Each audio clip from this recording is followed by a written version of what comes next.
The report that took you 3 days to make, AI did it in 20 minutes, and nobody in the meeting noticed the difference. That moment, that's not a productivity story. That's an identity story. And that's what I want to talk about today. Because the real question isn't if AI will take your job. That's just a surface question. The real question is what happens to you when the thing that you built your identity around can now be done faster, cheaper, and more efficiently by a tool? That's the 2 a.m. version, and nobody's answering that question, honestly. I was speaking to someone at work with over 20 years of experience, built one of our most critical departments practically single handedly, and still at a manager level. And I asked him, "Are you worried about AI?" First answer, not too bothered. And then he paused, and then he walked back, and he said, whatever AI can do, he's been brushing up things that AI cannot do. The conversation, the connect, getting things done through people without formal authority. His exact words, AI can give you a framework, but it cannot physically walk up to someone and talk to them. Not yet, at least.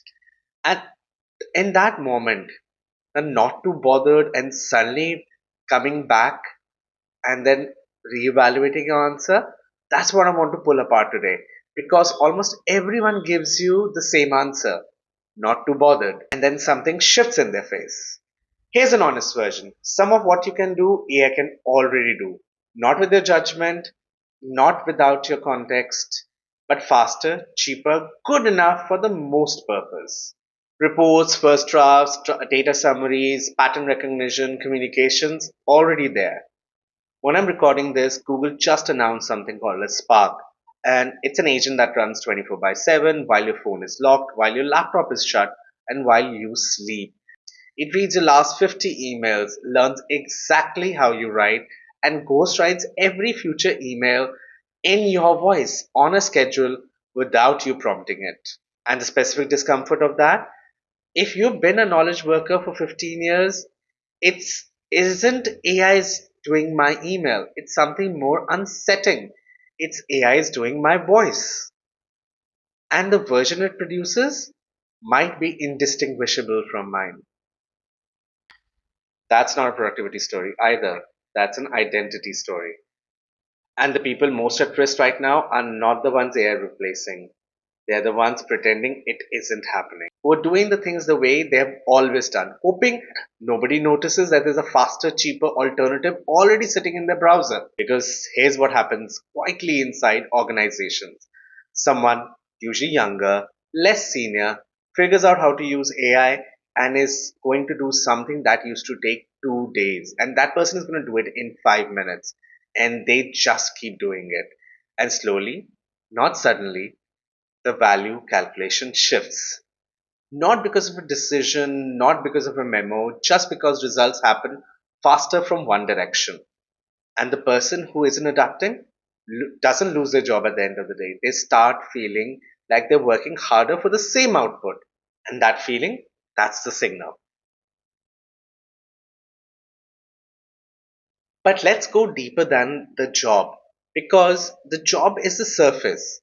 What AI is actually threatening for experienced professionals is not their employment, it's actually their identity.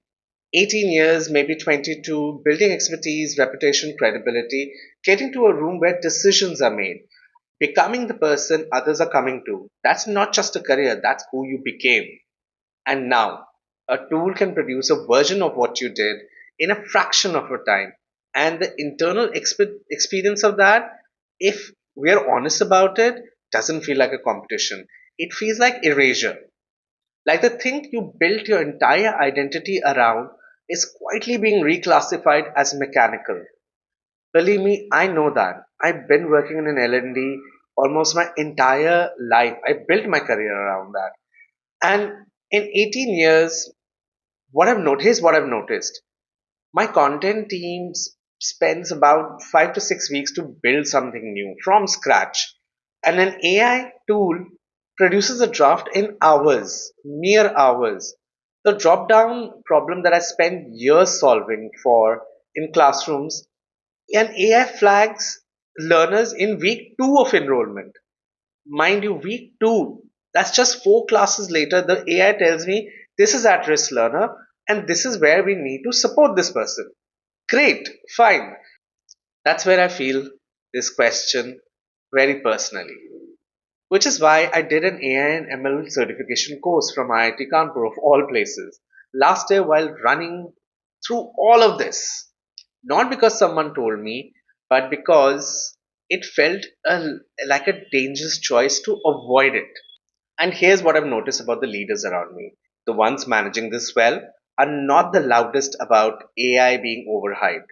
And they're not the ones who rename themselves AI first overnight either. Both of these are avoidance, just in opposite directions. The person I spoke to at work, the not too bothered guy, already knew his answer. The conversation, the connect.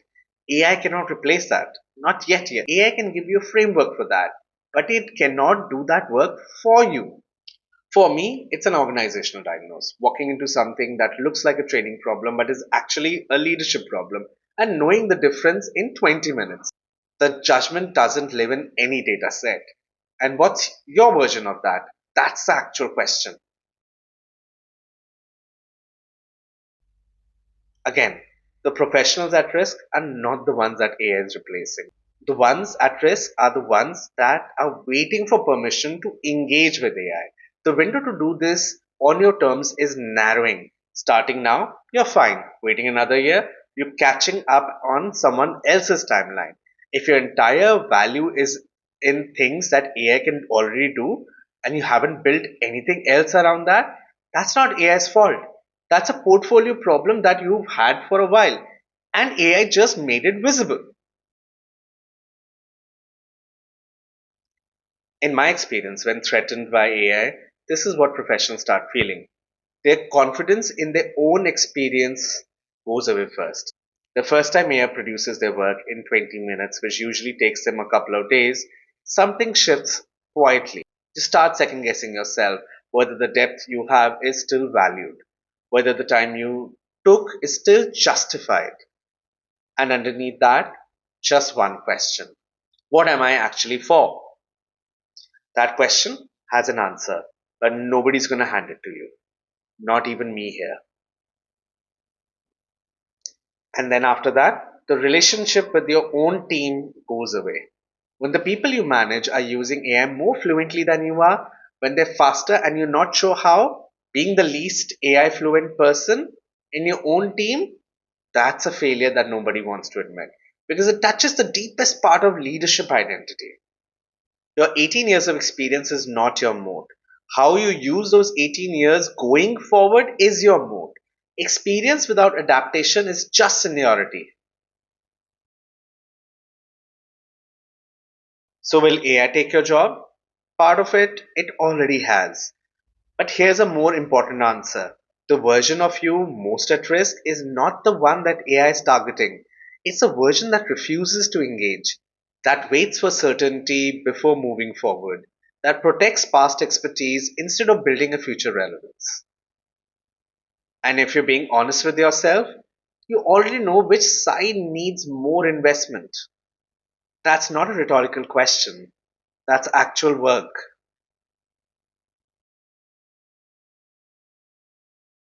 In the next episode, men over 40 actually have no one to talk to, complain to. When was the last time you had a real conversation with someone, another person, apart from work? That's one next. See you then. Bye bye.